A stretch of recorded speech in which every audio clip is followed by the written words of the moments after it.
O Lula governou com essa governança política e foi preso.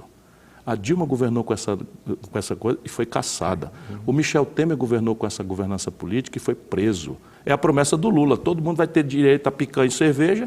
A pior crise econômica da história, que foi produzida pelo Lula, pelo PT. O Lula vai despudoradamente dizer assim, todo mundo devia ter direito ao aborto. Eu não acreditei, eu só estou ouvindo o Lula, presidente do Brasil, dois mandatos, mandava na outra presidência mais 2 mandatos, não mexeu uma linha no assunto trágico. Não, é leviano. Devia todo mundo ter direito ao aborto e pronto. Mas o Lula não está nada bem. Para quem o conhece, é preocupante o nível de bobagem que ele tem falado todo dia, toda semana. Mas isso eu acredito que é um misto de arrogância com uma profundíssima mágoa do povo brasileiro, que talvez nem ele lucidamente saiba, porque ele imagina que o povo brasileiro devia ter descido em Curitiba e quebrado tudo, e sabe, trazido ele para o poder. Ele disse isso agora recentemente. Então, uma prepotência, uma arrogância que, na verdade, revela uma fragilidade muito, muito séria. 580 dias de cadeia, eu acho que não fazem bem a ninguém.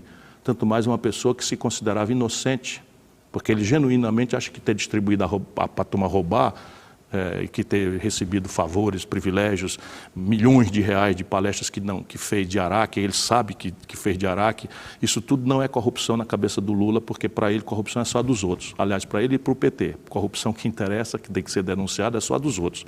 A que eles fazem é tudo causa revolucionária, numa ética completamente podre que deu nisso que daí. O Lula conspirou fortemente para desestabilizar a Dilma.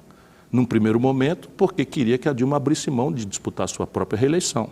O Lula e o PT concentraram em 5 bancos 85% de todas as transações financeiras do país. Um cartão de crédito no Brasil cobra 350% de juro. A mesma bandeira de cartão de crédito nos Estados Unidos, na matriz, cobra 17% de juro. Por quê? Porque formou-se um cartel na mão do Lula. E isso é o que ele quer que a gente aceite. Falta absoluta de escrúpulo com que o Lula invadiu o PSOL, invadiu o PSB, invadiu o PCdoB, destruiu a autonomia desses partidos, como destruiu do movimento social.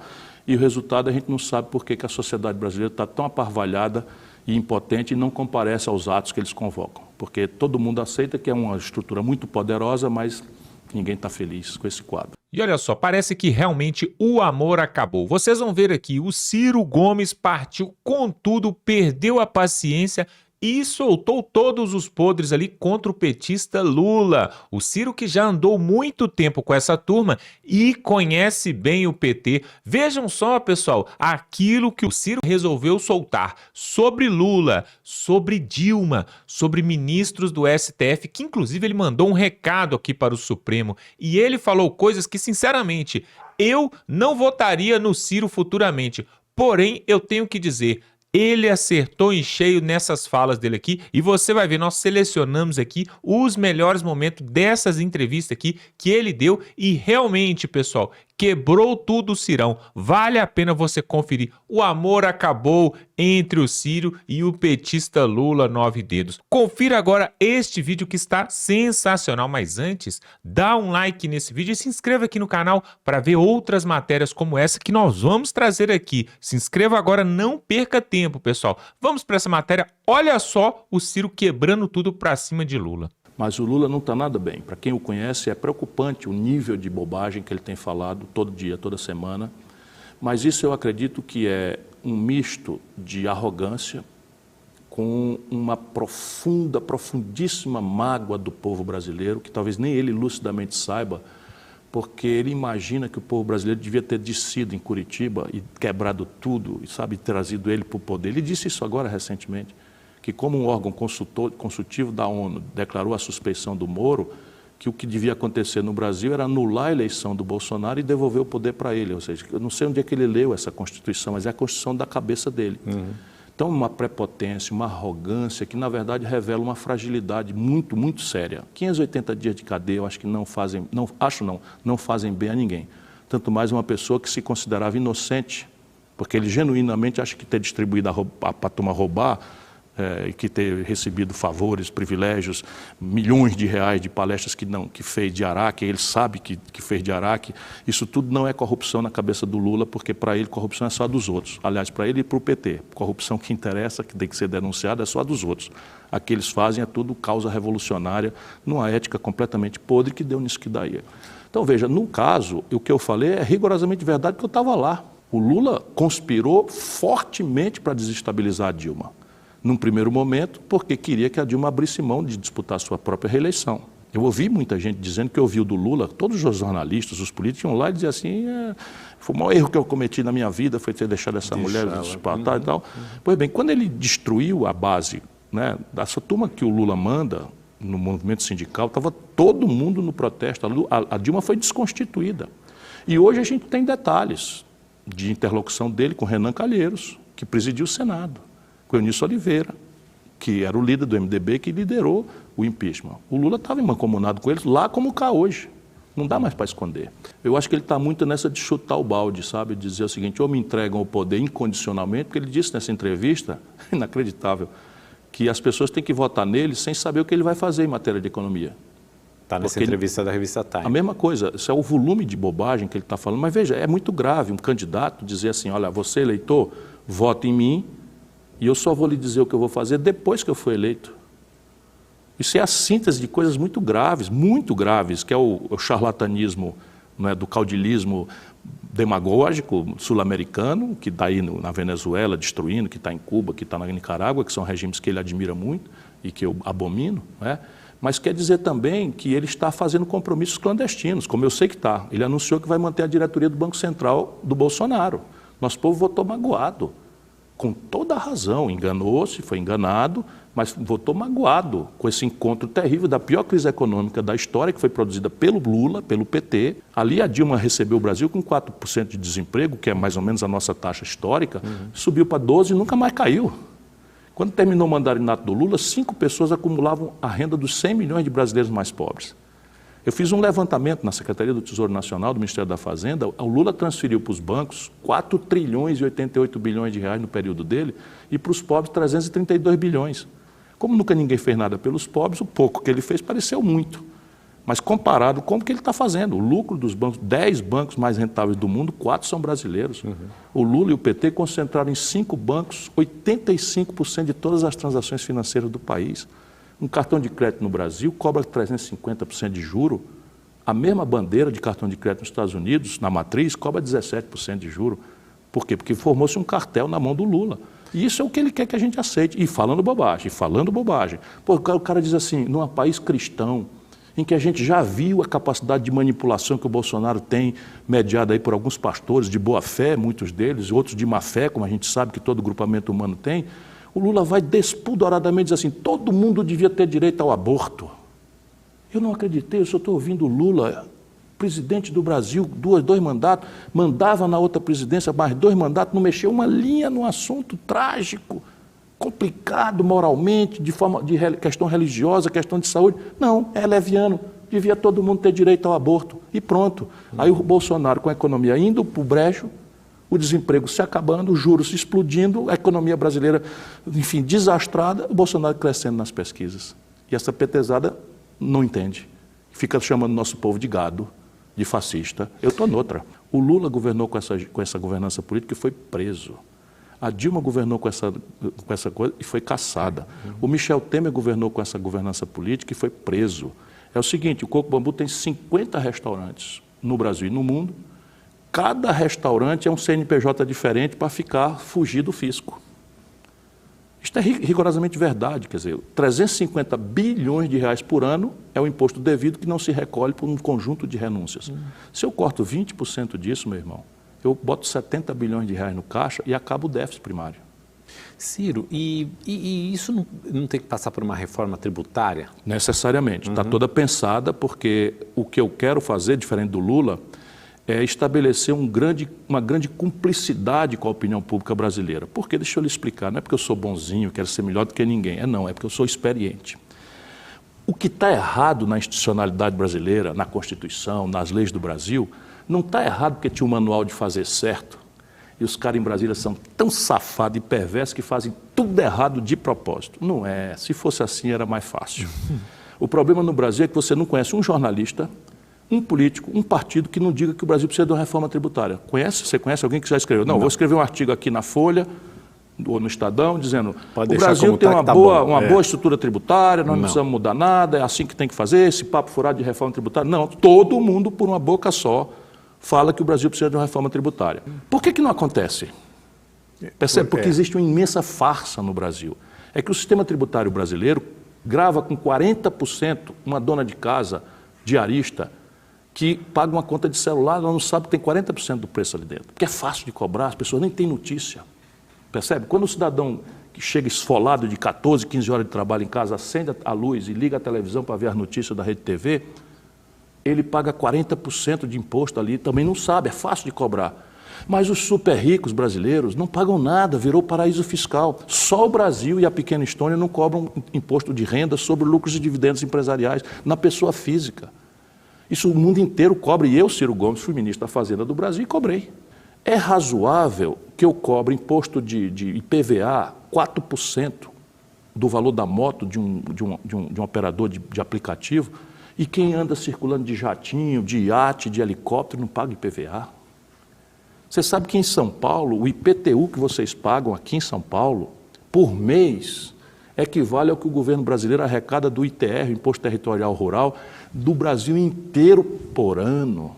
É a promessa do Lula, todo mundo vai ter direito a picanha e cerveja, e o que vai ficar é a decepção. Está aí, o que é que aconteceu? Falta absoluta de escrúpulo com que o Lula invadiu o PSOL, invadiu o PSB, invadiu o PCdoB, destruiu a autonomia desses partidos, como destruiu do movimento social, e o resultado a gente não sabe por que a sociedade brasileira está tão aparvalhada e impotente e não comparece aos atos que eles convocam. Porque todo mundo aceita que é uma estrutura muito poderosa, mas ninguém está feliz com esse quadro. Ora, no que a política pode e deve dar jeito? O que a política tem responsabilidade de promover?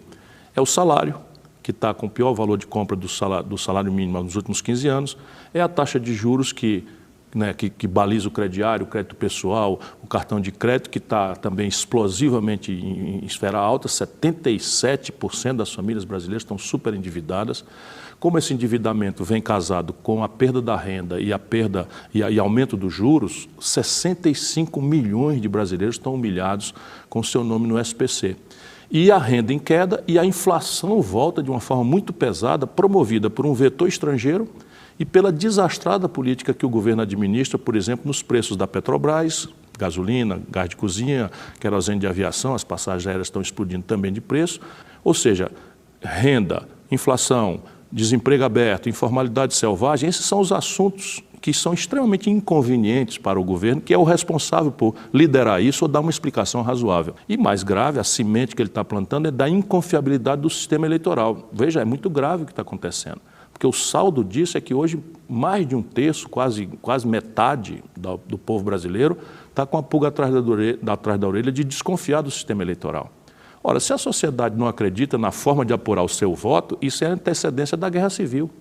Não pense que eu estou exagerando, porque o voto, a política, é a substituição da disputa de força pela ideia civilizada de que cada um de nós apresenta suas ideias e o povo, por igual, o rico vale igual ao pobre, o preto igual ao branco, a mulher vale igual ao homem, o gay, enfim. Se a gente perde essa crença de que o sistema eleitoral apura a verdade da vontade do povo, daí para diante, meu irmão, tudo pode acontecer. Existe ativismo político dentro do judiciário? Bastante. Você vê imenso. isso? Eu sou professor de direito. Veja, o vácuo de poder pela desmoralização da presidência da República, pela absoluta desmoralização do Congresso Nacional, o poder político, que é aquele que é sensível ao voto popular, está muito gravemente, de forma inédita, desmoralizado e impotente no Brasil. E a política, o poder, não se compraz com o vácuo, não existe vácuo de poder. Quando alguém que é autorizado pela Constituição não ocupa com a autoridade inteira esse poder que lhe é outorgado pela Constituição e pela vontade popular, que são os poderes políticos, o Executivo e o Legislativo, o Judiciário, às vezes, de boa fé. Então, você veja, o Brasil tem uma discussão sobre o efeito civil do casamento entre homossexuais. Isso é uma tese muito importante, muito grave. Quem é que deve resolver isso? Quem deve resolver isso é o próprio povo através da sua representação. Legislativo. Pois bem, no Brasil, os cartórios passaram a registrar, e acho que foi de boa fé, não foi de má fé, passaram a dar efeito civil, ou seja, o casamento gay foi deliberado por uma normativa do CNJ, Conselho Nacional de Justiça, Compreende? Então são determinadas disfuncionalidades que derivam disso, da destruição da autoridade do presidente da República, que nos últimos anos desertou para virar um mero carimbador de papel e de transferência de dinheiro de quem trabalha e produz para meia dúzia de especuladores da grande finança. Deixa eu te falar, faz 15 anos, lá na tragédia do PT com a Dilma, que a indústria brasileira tem entre 20% e 25% de capacidade instalada ociosa, ou seja, a gente tem capacidade de produzir e vender 1.000 geladeiras e só estamos vendendo 750, 800 geladeiras. Então não tem muita demanda no Brasil. Por quê? Porque o desemprego é o maior da história, a informalidade é a maior da história, o poder de compra do salário mínimo é o pior da história. Portanto, a inflação brasileira não é alcançável pela taxa de juros. Deixa eu lhe dar aqui os números. A Petrobras teve um lucro de 102 bilhões de reais com B de bola no ano passado, e ao invés de amortizar suas dívidas, que é o que se faz quando tem um lucro exorbitante numa boa empresa, você amortiza as dívidas, saneia o passivo, o balanço da companhia, não. Distribuíram tudo para os acionistas minoritários.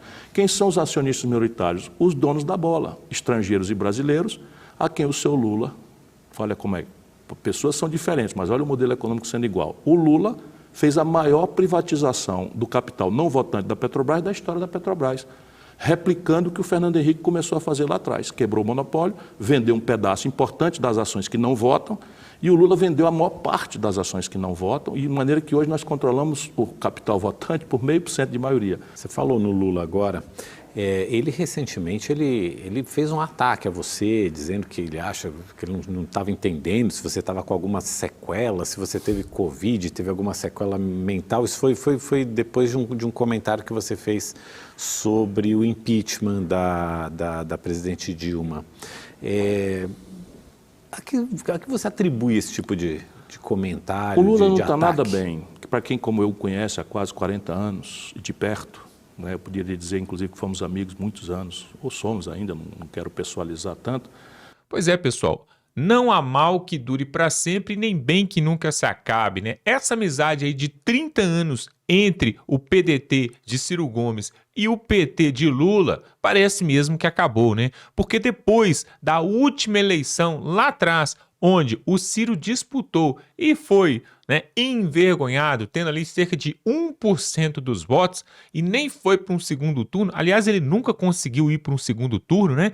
Ele ficou realmente desolado com as palavras que Lula falou após a eleição sobre o Ciro Gomes. Por quê? É aquele negócio, né, pessoal? Na hora que tá ali no debate, tá ali na televisão ali, eles se degladiam ali, né? E falam tudo o que querem. E aí depois não quer ouvir. Na verdade, pessoal, o Ciro Gomes, ora ele tá para um lado, ora ele tá para o outro. Mas eu gostei da fala dele e ele deixou bastante claro aqui sobre o plano do PT, né? Qual que é o plano do PT para esse país? Ele deixou bastante claro que o Ciro, ele é uma pessoa muito inteligente, já estudou em Harvard, o Ciro já foi prefeito ali em Fortaleza, o Ciro já foi governador, já foi ministro também do governo Lula, já foi secretário da Saúde, ou seja, entende muito de política, já foi deputado federal também, ele só não foi senador e ministro do Supremo Tribunal, só isso, o resto tudo ele já foi.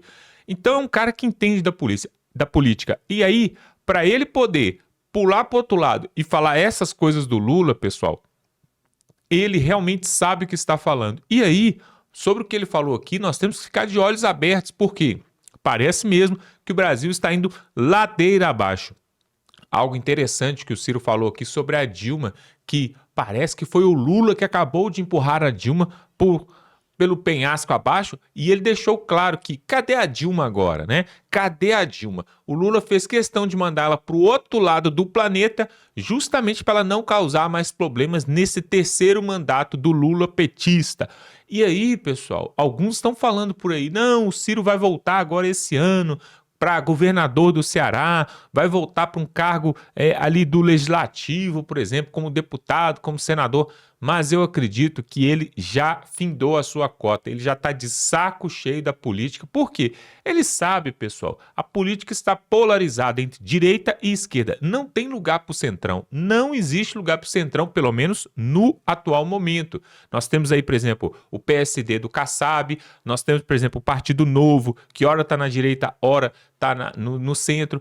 Porém, pessoal, o Brasil hoje está polarizado. A disputa é entre Lula e Bolsonaro. Se Bolsonaro não puder participar, vai colocar o Tarcísio. Aí vai ficar Tarcísio contra o Lula.